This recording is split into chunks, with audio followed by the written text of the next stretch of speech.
Hi hello ನಮಸ್ಕಾರ ಸ್ನೇಹಿತರೆ. Finally Mahesh ಮನೆಗೆ ಎಂಟ್ರಿ ಕೊಟ್ಟಿದ್ದಾಳೆ. ಈ ಕಡೆ ಆರಾಧನಾ.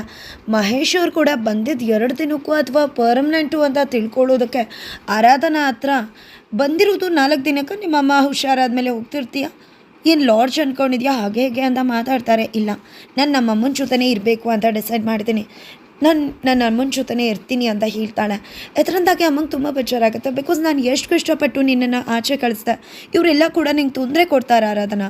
ನಿನ್ನ ನೆಮ್ಮದಿ ಆಗಿರೋದಕ್ಕೆ ಬಿಡೋದಿಲ್ಲ.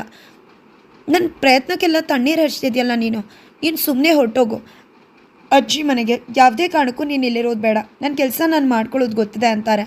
ಇಲ್ಲಮ್ಮ, ನಾನು ನೋಡ್ಕೋಬೇಕು, ನಿನಗಿಂತ ಬೇರೆ ಏನೂ ಕೂಡ ನನಗೆ ಹೆಚ್ಚಲ್ಲ ಅಂತಿದ್ರೆ ಈ ಕಡೆ ಮಹೇಶ್ ಅವರು ಏನಿದು ಇದನ್ನೆಲ್ಲ ನೋಡ್ತಾ ಇದ್ರೆ ಏನು ನಿಮ್ಮ ಅಮ್ಮಂಗೆ ಏನೋ ದೊಡ್ಡ ರೋಗ ಬಂದಿದೆ, ಸತ್ತೋಗ್ಬಿಡ್ತಾಳೆ ಅಂತ ಅನಿಸೋ ರೀತಿ ಆಡ್ತಿದ್ಯಲ್ಲ, ಏನು ಮುಚ್ಚಿಡ್ತಿದ್ಯಾ ನಮ್ಮಿಂದ ಅಂತ ಕೇಳಿದ್ರೆ ಈ ರೀತಿ ಎಲ್ಲ ಮಾತಾಡಬೇಡಿ ಮಹೇಶ್ ಸರ್ ಅಂತ ಹೇಳ್ತಾಳೆ ಆರಾಧನಾ. ಈ ಕಡೆ ಅಮ್ಮ ಕೂಡ ಹೌದು ಆರಾಧನಾ, ನನಗೂ ಕೂಡ ಹಾಗೆ ಅನ್ನಿಸ್ತಿದೆ, ನಾನೇನು ಸತ್ತೋಗ್ತೀನ, ಆ ರೀತಿ ನೀನು ನನ್ನ ಕೇರ್ ಮಾಡ್ತಿದ್ಯಲ್ಲ, ಏನಾಗಿದೆ ನನಗೆ ಅಂತ ಕೇಳಿದ್ಕೆ ಅಯ್ಯೋ ಅಮ್ಮ ಏನೂ ಆಗಿಲ್ಲ, ನೀನು ವೀಕ್ ಆಗಿದೆಯಾ, ನಮಗೋಸ್ಕರ ಎಷ್ಟು ಕೆಲಸ ಮಾಡಿದ್ಯಾ, ಎಷ್ಟು ಪಾಡುಪಟ್ಟಿದ್ಯಾ, ಈಗ ನಿನ್ನನ್ನು ನೋಡ್ಕೊಳ್ಳೋದು ನಮ್ಮ ಜವಾಬ್ದಾರಿ, ಅದಕ್ಕೋಸ್ಕರ ಅಷ್ಟೇ ಅಂತ ಹೇಳ್ತಾಳೆ. ಈ ಕಡೆ ಸಿರಿ ಹಾಗೆ ಮಹೇಶ್ ಅವ್ರಿಗಂತೂ ಖಂಡಿತ ಅವಳು ಏನೋ ಮುಚ್ಚಿಡ್ತಿದ್ದಾಳೆ ಅಂತ ಅನ್ನಿಸ್ತಿದೆ. ತಿಳ್ಕೋಬೇಕು ಅನ್ನೋದು ಸಿರಿ ಪ್ರಯತ್ನ. ಆದರೆ ಹೇಗೋ ಆ ನೆಪ್ತಲ್ಲಾದರೂ ಲಕ್ಷ್ಮಿ ನಮ್ಮ ಮನೆಗೆ ಬಂತಲ್ಲ, ಹೋಗಿದ್ದ ಆರಾಧನಾ ಅಮ್ಮನ ನೆಪ್ತಲ್ಲಿ ಅಮ್ಮಂಗೋಸ್ಕರ ಈ ಮನೆಗೆ ಬಂದಲ್ಲ, ಅಷ್ಟೇ ಸಾಕು ಅನ್ನೋದು ಮಹೇಶ್ ಅವ್ರದ್ದು. ಆದರೆ ಅವಳ ಕಂಪ್ನಿನೇ ಮುಳುಗೋಗಿದೆ, ನೀನು ಅವಳು ದುಡ್ಡು ತಂದು ಕೊಡ್ತಾಳೆ ಅಂತ ಎಕ್ಸ್ಪೆಕ್ಟ್ ಮಾಡ್ಕೊಂಡು ಕೂತ್ಕೊಂಡಿದ್ಯಾ, ಖಂಡಿತ ಅದೆಲ್ಲ ಸಾಧ್ಯ ಇಲ್ಲ ಅಂತ ಸಿರಿ ಹೇಳ್ತಾಳೆ. ಮಗಳು ಹೇಳ್ತಿರೋದು ನಿಜ ಅಲ್ಲ ಅಂತ ಮಹೇಶ್ ಅವ್ರು ಯೋಚನೆ ಮಾಡ್ತಿದ್ದಾರೆ. ಆದರೆ ಇಲ್ಲಿ ಸುಶಾಂತ್ಗೆ ಮಾತ್ರ ಅನ್ನಿಸ್ತದೆ ನಿದ್ರೆ ಬರ್ತಿಲ್ಲ, ಬರೀ ಆರಾಧನೆದೆ ಜಪ, ಆರಾಧನೆದೆ ನೆನಪು. ಆರಾಧನಾ ಯಾಕೆ ಮನೆಗೆ ಹೋದರು, ಎಷ್ಟು ಹೇಳಿದ್ರು ಕೇಳಿಸ್ಕೊಳ್ಳಿಲ್ವಲ್ಲ, ಅಲ್ಲಿ ಮಹೇಶ್ ಸರ್ ಎಷ್ಟು ಕಟ ಕೊಡ್ತಾರೆ. ರೇವತಿ ಆಂಟಿಗೋಸ್ಕರ ಹೋದರು, ಆದರೆ ರೇವತಿ ಆಂಟಿಗೆ ಏನಾಗಿದೆ, ಯಾಕೆ ವಿಷಯ ಮುಚ್ಚಿಡ್ತಿದ್ದಾರೆ, ಏನಾಗಿರ್ಬೋದು ಅವ್ರಿಗೆ ಅಂತ ತುಂಬಾ ಕುತೂಹಲ. ಈ ಕಡೆ ಆರಾಧನೆಗೂ ನಿದ್ರೆ ಬರ್ತಿಲ್ಲ, ಆರಾಧನೆಗೂ ಕೂಡ ಸುಶಾಂತ್ನ ಯೋಚನೆ. ಪಾಪ ಸುಶಾಂತ್ ಅವರು ನನ್ನ ಹತ್ರ ಎಷ್ಟು ಪ್ರಯತ್ನ ಪಟ್ಟರು ಕೇಳೋದಕ್ಕೆ, ಎಷ್ಟು ಕೇಳ್ಕೊಂಡ್ರು ಅಮ್ಮಂಗೆ ಏನಾಗಿದೆ ಅಂತ, ಆದರೆ ನಾನು ಅವ್ರಿಗೆ ಹೇಳಲಿಲ್ಲ. ಪಾಪ ಅದರಿಂದ ಅವ್ರಿಗೆ ಎಷ್ಟು ಬೇಜಾರಾಗಿರುತ್ತೋ, ಆದರೆ ಅವ್ರಿಗೋಸ್ಕರನೇ ಒಳ್ಳೇದಕ್ಕೋಸ್ಕರ ನಾನು ಹೇಳಲಿಲ್ಲ ಅಂತ ಅನ್ಕೋತಾಳೆ. ನಂತರ ಈ ಕಡೆ ಬೆಳಗ್ಗೆ ಆಗ್ತದಾಗೆ ನೀರು ಹಾಕ್ತಿದ್ದಾಳೆ ಮನೆಗೆ. ನಂತರ ಈ ಕಡೆ ಸಿರಿಗೆ ಕೆಲಸ ಹೇಳ್ತಿದ್ರೆ ಈ ಕಡೆ ಸಿರಿ ಅಂತೂ ಕೆಲಸ ಮಾಡೋ ಸೀನೇ ಇಲ್ಲ. ಪಾಪ ಈ ಕಡೆ ಆರಾಧನೆನೇ ಆ ಕೆಲಸನೂ ಮಾಡಬೇಕಾಗಿದೆ. ಈ ಕಡೆ ಕಾಫಿ ಮಾಡು ಅಂದರೂ ಸಿರಿ ಕಾಫಿ ಮಾಡಲ್ಲ. ನಾನು ಯಾಕೆ ಮಾಡಲಿ, ನನಗೆ ಆಗಲ್ಲ ಹಾಗೆ ಹೀಗೆ ಅಂತಾಳೆ. ಇನ್ನೇನು ಮಾಡೋದು ಅಂತ ಆರಾಧನೆನೇ ನೀರು ಹಾಕ್ತಾಳೆ. ನೀರು ಹಾಕಿ ಕಾಫಿ ಕೂಡ ಮಾಡಿಕೊಡ್ತಾಳೆ. ನಂತರ ಮೊದಲು ಸುಶಾಂತ್ ಅವ್ರನ್ನ ಹೋಗಿ ಮಾತಾಡಿಸ್ಬೇಕು ಅಂತ ಹೋಗ್ತಾಳೆ. ಸುಶಾಂತ್ ಇನ್ನೂ ಮಲ್ಕೊಂಡಿದ್ದಾನೆ. ಈ ಕಡೆ ಹೋಗಿದ್ದೆ, ಏನಿದು ಇನ್ನೂ ಕೂಡ ಮಲ್ಕೊಂಡಿದ್ದಾರಲ್ಲ, ಏನಾಗಿದೆ ಅವ್ರಿಗೆ, ಆಫೀಸಿಗೆ ಹೋಗಬಾರ್ದಾ ಅಂತ ಹೇಳಿ ಎಬ್ಸ್ತಾ ಇದ್ದರೆ ಸುಶಾಂತ್ ಎಚ್ಚರನೇ ಆಗ್ತಿಲ್ಲ. ನೀವು ಎದೇಳಲ್ಲ ಅಂದರೂ ನಾನು ನಿಮ್ಮನ್ನ ಎದೇಳ್ಸೋದು ಗೊತ್ತಿದೆ ಅಂತ ಹೇಳಿ ಟ್ರೈ ಮಾಡಿದ್ರೆ ತಕ್ಷಣ ಎಳೆದು ಬಿಡ್ತಾನೆ ಬೆಡ್ಶೀಟ್ ಎಳಿಯೋಕೆ ಹೋಗಿ ಆರಾಧನಾ. ಆನಂತರ ಈ ಕಡೆ ಇಬ್ಬರು ಕೂಡ ಮುಖ ನೋಡ್ಕೋತಾರೆ. ಮನಸ್ಸಲ್ಲಿ ಅಭಿಮಾನ ಪ್ರೀತಿ ಇಬ್ರಿಗೂ ಕೂಡ ಇದೆ. ನಂತರ ಹೇಳಿ ಟೈಮ್ ಆಗ್ತದೆ, ನಾವು ಇನ್ನೂ ದುಡ್ಡಿಸ್ಕೊಂಡು ಬರೋಕ್ಕೆ ಹೋಗಬೇಕು ಫೈನಾನ್ಷಿಯರ್ ಹತ್ರ, ಎಷ್ಟು ಕೆಲಸ ಇದೆ, ನೀವು ಈ ರೀತಿ ಮಲ್ಕೊಂಡಿದ್ರೆ ಹೇಗೆ ಅಂತ ಕೇಳಿದಕ್ಕೆ ಏನು ಯಾರು ನೀವು ಫ್ರೆಂಡ್ ಆಗಿದ್ದರೆ ನನ್ನ ಬಿಟ್ಟು ಹೋಗ್ತಿದ್ರ ಅಂದಾಗ ಅಯ್ಯೋ ನಾನು ಯಾವಾಗಲೂ ನಿಮ್ಮ ಜೊತೆನೇ ಇರ್ತೀನಲ್ವ, ಏನು ನಾನೇನು ಬೇರೆ ಕಡೆ ಹೋಗಿದ್ದೇನೆ, ಇಲ್ಲೇ ಎದುರುಗಡೆ ಮನೇಲಿದ್ದೀನಿ, ಒಂದೇ ವಟಾರದಲ್ಲಿದ್ದೀನಿ, ಯಾವಾಗಲೂ ನಿಮ್ಮ ಜೊತೆನೇ ಇದ್ದೀನಿ ನೋಡಿ, ಇವಾಗಲೂ ಕೂಡ ಬಂದಿದ್ದೀನಿ, ನಿಮ್ಮ ಫ್ರೆಂಡ್ ಆಗಿರೋದಕ್ಕೆ ತಾನೇ, ಸುಮ್ಮನೆ ಎದೇಳಿ ಯಾಕೆ ಬೇಜಾರು ಮಾಡ್ಕೋತೀರಾ, ನಾನು ನಿಮ್ಮ ಜೊತೆನೇ ಇರ್ತೀನಿ, ಆಫೀಸಲ್ಲಿ ಇರ್ತೀನಿ, ಇನ್ನೇನಿದೆ ಅಂತ ಹೇಳಿದಕ್ಕೆ ಏನಿದ್ರು ನೀನು ನಮ್ಮ ಜೊತೆ ಇದ್ದಾಗ ಆಗಲ್ವಲ್ಲ ಅಂತಿದ್ರೆ ಏನು ಗೊಣ್ಗುಡ್ತಿದ್ದೀರಾ ಅಂದಾಗ ಹಾಗೇನಿಲ್ಲ, ನೀವೇನು ಫ್ರೆಂಡ್ ಅಲ್ಲ, ಫ್ರೆಂಡ್ ಅಂತ ಅಂದ್ಕೊಂಡಿದ್ದರೆ ಫ್ರೆಂಡ್ನ ದೂರ ಇಡ್ತಿರ್ಲಿಲ್ಲ. ರೇವತಿ ಆಂಟಿಗೆ ಏನಾಗಿದೆ ಅಂತ ಮನೆಗೆ ಹೋದ್ರಿ, ಏನೋ ಆಗಿದೆ, ರೇವತಿ ಆಂಟಿ ವಿಷಯನ ನೀವು ಮುಚ್ಚಿಡ್ತಿದ್ದೀರಾ, ಅದು ಏನು ಅಂತ ನನಗೆ ಹೇಳಬೇಕು, ಹೇಳೋ ತನಕ ನಾನಂತೂ ಬರೋದಿಲ್ಲ ಅಂದಾಗ ಈ ಕಡೆ ಮನಸ್ಸಲ್ಲೇ ಅನ್ಕೋತಾಳೆ ಆರಾಧನಾ. ನಿಮಗೆ ತುಂಬ ಕಷ್ಟ ಇದೆ, ನಿಮ್ಮನ್ನೇ ನೀವು ನೋಡ್ಕೊಳ್ಳೋದು ಕಷ್ಟ, ಅಂಥದ್ರಲ್ಲಿ ನನ್ನ ವಿಷಯ ಹೇಳಿ ನಿಮಗೆ ನೋವು ಮಾಡಲ, ಆಮೇಲೆ ನೀವು ನನಗೆ ಸಹಾಯ ಮಾಡೋಕ್ಕೆ ಅಂತ ಬರ್ತೀರಾ, ನಿಮ್ಮ ಕಷ್ಟ ಕೊಡೋದು ನನಗೆ ಇಷ್ಟ ಇಲ್ಲ, ಏನೇ ಇದ್ರೂ ನಾನೇ ಹೆದರಿಸ್ತೀನಿ ಅಂತ ಅಂದ್ಕೊಂಡು ಏನೂ ಇಲ್ಲ, ನಾನು ಆಲ್ರೆಡಿ ಹೇಳಿದೆ ಅಲ್ವಾ ಅಮ್ಮ ವೀಕ್ ಆಗಿದ್ದಾರೆ ಅಷ್ಟೇ ಅಂತ, ಅದಕ್ಕೆ ಹೊರತಾಗಿ ಏನೂ ಇಲ್ಲ, ಸುಮ್ಮನೆ ಬನ್ನಿ ನೀವು ನನ್ನ ಜೊತೆ ಅಂದಾಗ ಇಲ್ಲ ನಾನು ಬರೋದಿಲ್ಲ, ನೀವು ಸುಳ್ಳು ಹೇಳ್ತಿದ್ದೀರಾ ಅಂತ ಹೇಳ್ತಿದ್ದಾರೆ ಸುಶಾಂತ್. ನಾನು ನಿಜಾನೇ ಹೇಳ್ತಿದ್ದೀನಿ, ಈಗ ನೀವು ಬರ್ತಿರೋ ಇಲ್ವೋ ನಾನು ರೆಡಿ ಆಗೋಕ್ಕೆ ಹೋಗ್ತೀನಿ, ಆದಷ್ಟು ಬೇಗ ರೆಡಿ ಆಗಿಬಿಡಿ ಅಂತ ಹೇಳಿ ಹೊರಡ್ತಾಳೆ ಆರಾಧನಾ. ಆದರೆ ಇಲ್ಲಿ ಸುಶಾಂತ್ಗೆ ಮಾತ್ರ ಗೊತ್ತಿದೆ ಇವ್ರು ಏನೂ ಮುಚ್ಚಿಡ್ತಿದ್ದಾರೆ ಅಂತ ತಿಳ್ಕೊಳ್ಳೇಬೇಕು ಅಂತ ಡಿಸೈಡ್ ಮಾಡ್ಕೊಂಡಿದ್ದಾನೆ. ನಂತರ ಇಲ್ಲಿ ಆರಾಧನಾ ತಿಂಡಿ ಮಾಡ್ತಾಳೆ, ತಿಂಡಿ ಕೊಡ್ತಾಳೆ. ನಂತರ ತಟ್ಟೆನ ನೀವೇ ಇನ್ಮೇಲಿಂದ ತೊಳ್ಕೊಂಬಿಡಿ ನಿಮ್ಮದು ಅಂತ ಹೇಳಿದಕ್ಕೆ ಏನೋ ನಂಗದೆಲ್ಲ ಬರಲ್ಲಪ್ಪ, ನಾನೆಲ್ಲ ತೊಳೆಯೋಲ್ಲಪ್ಪ ಅಂತ ಹೇಳ್ತಾಳೆ.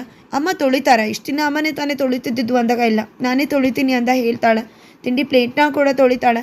ಅಮ್ಮ ನಾನು ಹೋಗಿ ಬರ್ತೀನಿ ಅಂತ ಹೇಳಿದ್ರೆ, ಈ ರೇವತಿ ಕಾಫಿ ಮಾಡಿಕೊಡೆ, ಕಾಫಿ ಕುಡಿಬೇಕು ತಿಂಡಿ ಆದಮೇಲೆ ಅಂತಾರೆ. ಈ ಕಡೆ ಅಮ್ಮ ಮಾಡ್ತಾರೆ ಅಂತ ಅವಳೇ ಹೋಗಿ ತಿಂಡಿನ ಕೂಡ ಮಾಡಿದಲ್ದೆ ಕಾಫಿನ ಕೂಡ ಮಾಡಿಕೊಡ್ತಾಳೆ. ನಂತರ ತೊಂದರೆ ಹೇಗೆ ಕೊಡ್ತೀನಿ ಅಂತ ಮಗಳ ಹತ್ರ ಹೇಳ್ಕೊಂಡೆ ತೊಂದರೆ ಕೊಡೋಕ್ಕೆ ಶುರು ಮಾಡಿದ್ದಾರೆ. ಮಹೇಶ್ ಹಾಗೆ ಸಿರಿ ಜೊತೆಗೆ ಊಟದ ತಟ್ಟೆನೂ ಕೂಡ ಕೆಳಗಡೆ ಬಿಸಾಕ್ತಾರೆ ಎತ್ತಲಿ ಅಂತ. ಹೀಗೆ ತುಂಬ ಟ್ರಬಲ್ ಮಾಡ್ತಿದ್ದಾರೆ. ಈ ಕಡೆ ಅಮ್ಮ ಆರಾಧರ ಇಬ್ರಿಗೂ ಗೊತ್ತಾಗ್ತದೆ. ನಂತರ ಕಾಫಿ ಕೊಟ್ಮೇಲೆ ನಿಮ್ಗೇನಾದರೂ ಬೇಕು ಅಂದರೆ ನನ್ನ ಮಗಳು ಹಾಗೆ ಹೀಗೆ ಅಂತ ಮೆಚ್ಕೋತಿರ್ತೀರಲ್ವಾ, ಅವಳನ್ನೇ ಕೇಳಿ ಅವಳೇ ಮಾಡಿಕೊಡ್ತಾಳೆ ಅಂತ ಹೇಳಿ ಅಮ್ಮ ಆಶೀರ್ವಾದ ಮಾಡು, ನೀನು ಯಾವುದೇ ಕಾರಣಕ್ಕೂ ಯಾವುದೇ ಕೆಲಸ ಹೇಳಬೇಡ, ಏನೇ ಇದ್ರೂ ಸಿರಿಗೆ ಹೇಳು, ಇದೇ ಸಮಯ ಅಂತ ಅವಳು ಕೂಡ ಸ್ವಲ್ಪ ಕೆಲಸ ಕಲ್ತ್ಕೊಳ್ಳಿ ಅಂತ ಹೇಳಿ ಮನೆಗಿಂದ ಹೊರಡ್ತಾಳೆ. ನಂತರ ಯೋ ಏನೋ ಮುಳುಗಿ ಹೋಗ್ತಿರೋ ಕಂಪ್ನಿಗೆ CEO ಹೋದವಳಂಗೆ ಹೋಗ್ತಿದ್ದಾಳೆ ಅಂತ ಹೇಳಿ ಆಡ್ಕೋತಾರೆ ಮಹೇಶ್ ಹಾಗೆ ಸಿರಿ ಇಬ್ಬರು ಕೂಡ. ನಂತರ ಇಲ್ಲಿ ಪಾಪ ಮಜ್ಜಿ ಇರ್ತಾರೆ. ಎಲ್ಲಿ ಸುಶಾಂತ್ ಅವರು ಇನ್ನೂ ರೆಡಿ ಆಗಿದ್ದಾರೋ ಇಲ್ವೋ ಅಂತ ಅನ್ಕೋತಿದ್ರೆ, ಅಯ್ಯೋ ಸುಶಾಂತ್ ಈಗ ಅಲ್ಲುಚಕ್ಕೆ ಹೋಗಿದ್ದಾನೆ ಅಂದಾಗ, ಏನು ಆಲ್ರೆಡಿ ನಾನು ಹೇಳಿ ಬಂದೆ ರೆಡಿಯಾಗಿ ಅಂತ, ಇನ್ನೂ ಕೂಡ ಈಗ ಅಲ್ಲುಚಕ್ಕೆ ಹೋಗಿದ್ದಾರೆ, ಏನಾಗಿದೆ ಅವ್ರಿಗೆ, ಎಲ್ಲ ಕೆಲಸ ಯಾಕೆ ಇಷ್ಟು ನಿಧಾನ ಮಾಡ್ತಿದ್ದಾರೆ ಅಂತ ಅನ್ಕೋತದಾಗೆ ಸುಶಾಂತ್ ಬರ್ತಾರೆ. ಏನ್ರಿ ನೀವು ಲೇಟ್ ಆಗ್ತಿದೆ, ಬನ್ನಿ ಡ್ರಾಪ್ ಮಾಡಿ, ಜೊತೆಗೆ ಫೈನಾನ್ಷಿಯರ್ ಹತ್ರ ಹೋಗಬೇಕು, ನೀವು ನನ್ನ ಜೊತೆ ಬನ್ನಿ, ನಾನು ಒಬ್ಬಳೇ ಹೋಗೋಕ್ಕಾಗೋದಿಲ್ಲ ಅಂದಾಗ, ಇಲ್ಲ ನಾನು ಬರೋದಿಲ್ಲ, ನೀವೇನು ನನ್ನ ಫ್ರೆಂಡ್ ಅಂತ ಅಂದ್ಕೊಂಡಿದ್ರ, ಹಾಗೆ ಹೀಗೆ ಅಂತ ಮಾತಾಡ್ತಾನೆ. ಏನು ಮಾತಾಡ್ತಿದ್ರ ನೀವು, ನಾನು ನಿಮ್ಮ ಕಂಪ್ನೀಲಿ ನಿಮ್ಮ ಜೊತೆ ವರ್ಕ್ ಮಾಡ್ತಿರೋದು, ಸುಮ್ಮನೆ ಬನ್ನಿ.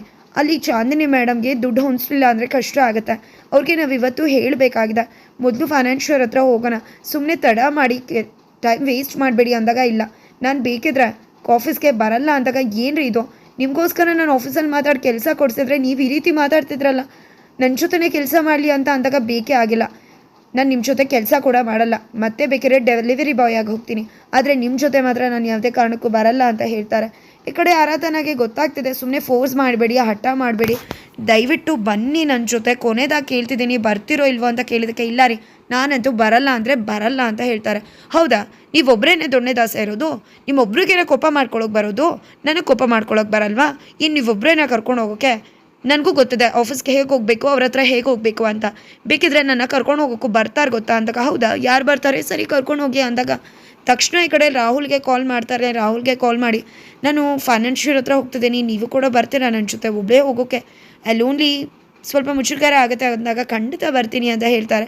ಫೈನಲಿ ಬರ್ತೀನಿ ಅಂತ ಹೇಳಿ ರಾಹುಲ್ ಜೊತೆ ಹೋಗ್ತಿದ್ದಾಳೆ ಆರಾಧನಾ. ಅಯ್ಯೋ ಏನಿದು, ನನ್ನೇ ಸ್ವಲ್ಪ ಫೋರ್ಸ್ ಮಾಡಿದರೆ ನಾನೇ ಹೋಗ್ತಿದ್ದೆ, ಈ ರಾಹುಲ್ ಜೊತೆ ಹೋಗಬೇಕಾ, ಇವ್ರು ಏನೋ ಮುಚ್ಚುತ್ತಿದ್ದಾರೆ, ಇವ್ರದ್ದು ಅತಿ ಆಗ್ತದೆ ಅಂತ ಸುಶಾಂತ್ ಅನ್ಕೋತಿದ್ದಾನೆ. ಈ ಕಡೆ ಅಮ್ಮು ಇತ್ತೀಚೆಗೆ ಮನೆಗೆ ಬರ್ತಿಲ್ಲ, ಅತ್ತೆ ಮನೇಲೇ ಇರ್ತಾಳೆ ಅಂತ ಪೂರ್ತಿ ಅಂಕಲ್ ಜೊತೆ ಅಮ್ಮ ಸಾವಿತ್ರಿ ಹೇಳ್ಕೊತಿದ್ರೆ ಒಳ್ಳೇದೇ ಅಲ್ವಾ, ಮದುವೆ ಆಗಿರೋ ಹೆಣ್ಮಗಳು ಮನೇಲಿರೋಕ್ಕಿಂತ ಅತ್ತೆ ಜೊತೆ ಇದ್ರೆ ಅಂತ ಅಂದಾಗ, ಹೌದು ಅತ್ತೆ ಜೊತೆ ಇದ್ದರೆ ಖುಷಿ ಆಗುತ್ತೆ. ಅವಳಿಗೂ ಕೂಡ ಮೊದಲು ಆಗ್ತಾನೇ ಇರಲಿಲ್ಲ, ಆದರೆ ಸ್ಯಾಂಡಿ ವಿಷಯ ಗೊತ್ತಾಗ್ತಿದ್ದಾಗೆ ಅವ್ರ ಅತ್ತೆ ಬಂದು ಕ್ಷಮೆ ಕೇಳಿದ್ರು. ಆವಾಗಿಂದ ಅವಳಿಗೆ ಮನ್ಸು ಚೇಂಜ್ ಆಗಿದೆ ಅನಿಸುತ್ತೆ, ಅತ್ತೆ ಮೇಲೆ ಗೌರವ ಬಂದಿದೆ, ಅದಕ್ಕೋಸ್ಕರ ಅತ್ತಿನ ತುಂಬ ಪ್ರೀತಿಸ್ತಿದ್ದಾಳೆ. ಅತ್ತೆ ಜೊತೆ ಚೆನ್ನಾಗಿದ್ರೆ ನನಗೂ ಕೂಡ ಖುಷಿ ಆಗುತ್ತೆ ಅಂತ ಮೂರ್ತಿ ಅಂಕಲ್ ಜೊತೆ ಹೇಳ್ತಿದ್ದಾರೆ. ಈ ವಿಷಯನ ಅಮ್ಮು ಕೇಳಿಸ್ಕೊತಾಳೆ. ಬಟ್ ಅಮ್ಮು ಅನ್ಕೋತಿದ್ದಾಳೆ, ನಾನು ಅತ್ತೆ ಹತ್ರಕ್ಕೆ ಹೋಗ್ತಿರೋದು ನಿನ್ನ ಮಗನ್ನ ಹಳ್ಳಕ್ಕೆ ತೋಡಿ ಬಿಸಾಡೋದಕ್ಕೆ, ಅತ್ತೆ ನನಗೆ ಒಳ್ಳೆ ಪ್ಲ್ಯಾನ್ ಕೊಡ್ತಿದ್ದಾರೆ, ನನಗೆ ಸಹಾಯ ಮಾಡ್ತಿದ್ದಾರೆ ನನ್ನ ಕೆಲಸಕ್ಕೆ ಅಂತ ಮನಸ್ಸಲ್ಲೇ ಅನ್ಕೋತಿದ್ದಾಳೆ. ಫೈನಲಿ ಆರಾಧನಾ ಹಾಗೆ ರಾಹುಲ್ ಇಬ್ಬರು ಕೂಡ ಇಲ್ಲಿ ಅಂಜುನ ಮನೆಗೆ ಹೋಗ್ತಾರೆ. ಅಂಜನಾ ಮನೆಗೆ ಸುಶಾಂತ್ ಹೋಗಿದ್ರೆ ಗೊತ್ತಾಗ್ಬಿಡ್ತಿತ್ತು, ಹಾಗಾಗಿ ಇಲ್ಲಿ ರಾಹುಲ್ ಹೋಗಿದ್ದಾರೆ, ಸುಶಾಂತ್ ಹೋಗಲಿಲ್ಲ. ಅದು ಈ ಕಡೆ ಅವ್ರಿಗೂ ಕೂಡ ಒಳ್ಳೇದಾಗಿದೆ ಅಂಜುನಾ ಅವ್ರಿಗೆ. ಅಂಜುನಾ ಅವರು ಬರ್ತಿದ್ದಾಗೆ ಇವರೇ ನನ್ನ ಫೈನಾನ್ಸ್ ಇಸ್ಕೊಳ್ಳೋಕ್ಕೆ ಬರ್ತಾರೆ ಅಂತ ಹೇಳಿದ್ದು, ಆರಾಧನಾ ಅಂತ ಪರಿಚಯ ಮಾಡಿಕೊಡ್ತಾರೆ. ಇವ್ರು ತುಂಬಾ ಸ್ಟ್ರಾಂಗ್ ವುಮನ್, ಹಾಗೆ ತುಂಬ ಟ್ಯಾಲೆಂಟೆಡ್ ಕೂಡ, ಮಲ್ಟಿ ಟ್ಯಾಲೆಂಟೆಡ್, ತುಂಬ ಚೆನ್ನಾಗಿ ಬುದ್ಧಿವಂತೆ ಅಂತ ಎಲ್ಲ ಹೇಳಿ ಹೊಗಳುತ್ತಾರೆ. ಈ ಕಡೆ ಏನು ಬೇಕಿತ್ತಮ್ಮ ನನಗೆ, ನಿಮ್ಮಂಥವ್ರು ನೋಡಿದ್ರೆ ನಂಗೆ ತುಂಬ ಖುಷಿ ಆಗುತ್ತೆ, ನಿಮ್ಮಂಥವ್ರು ಮೇಲ್ ಬರಬೇಕು ಹೆಣ್ಮಕ್ಳು ಅಂತ ಅಂಜುನಾ ಹೇಳ್ತಿದ್ರೆ, ಅದು ನಮ್ಮ ಕಂಪ್ನಿಗೆ ತುಂಬಾ ಪ್ರಾಬ್ಲಮ್ ಇದೆ, ನನಗೆ ದುಡ್ಡಿನ ಅವಶ್ಯಕತೆ ಇತ್ತು, ಆ ಫೈನಾನ್ಸ್ನ ಮಾಡಿದ್ರೆ ನಂಗೆ ತುಂಬ ಸಹಾಯ ಆಗುತ್ತೆ ಅಂದಾಗ, ಅಯ್ಯೋ ಅದಕ್ಕೇನಂತ, ನಿಮ್ಮಂಥ ಹೆಣ್ಮಕ್ಳು ಮೇಲ್ ಬರ್ತಾರೆ ಅಂದರೆ ಅದಕ್ಕೆ ಪ್ರೋತ್ಸಾಹ ಕೊಡೋದಕ್ಕೆ ನಾನಿರೋದು, ಖಂಡಿತ ಮಾಡ್ತೀನಿ, ನೀವೇನು ಯೋಚನೆ ಮಾಡಬೇಡಿ, ಎಷ್ಟು ಬೇಕು ಅಂತ ಕೇಳ್ತಾರೆ, 50 ಲಕ್ಷ ರೂಪಾಯಿ ಬೇಕಿತ್ತು ಅಂತ ಹೇಳ್ತಾರೆ. ಹಾಂ ಖಂಡಿತ 50 ಲಕ್ಷ ರೂಪಾಯಿ ಕೊಡ್ತೀನಿ, ಕಡಿಮೆ ಬಡ್ಡಿ, ಏನೂ ವರಿ ಮಾಡ್ಕೋಬೇಡಿ, ಆನಂತರ ನೀವು ಬೇಕಿದ್ರೆ ಕೇಳಬಹುದು ಅಂತ ಹೇಳ್ತಾರೆ. ಇದರಿಂದ ತುಂಬ ಥ್ಯಾಂಕ್ಸ್ ಮೇಡಮ್, ತುಂಬ ಅಂದರೆ ತುಂಬ ಖುಷಿ ಆಗ್ತದೆ ಅಂತ ಆರಾಧನಾ ಖುಷಿ ಪಡ್ತಾಳೆ. ಫೈನಲಿ ಅಂಜುನಾ ಅವರು 50 ಲಕ್ಷ ಕೊಡ್ತಾರೆ. ಫೈನಲಿ ಇಲ್ಲಿ ಥಮ್ಸ್ ಅಪ್ ತೋರಿಸ್ತಾರೆ ರಾಹುಲ್ ಹಾಗೆ ಅಂಜುನಾ. ಫೈನಲಿ ಆರಾಧನಾ ಅವ್ರಿಗೆ ಲಾಕ್ ಆಗಿದ್ದಾಳೆ, ದಾಳ ಆಗಿದ್ದಾಳೆ.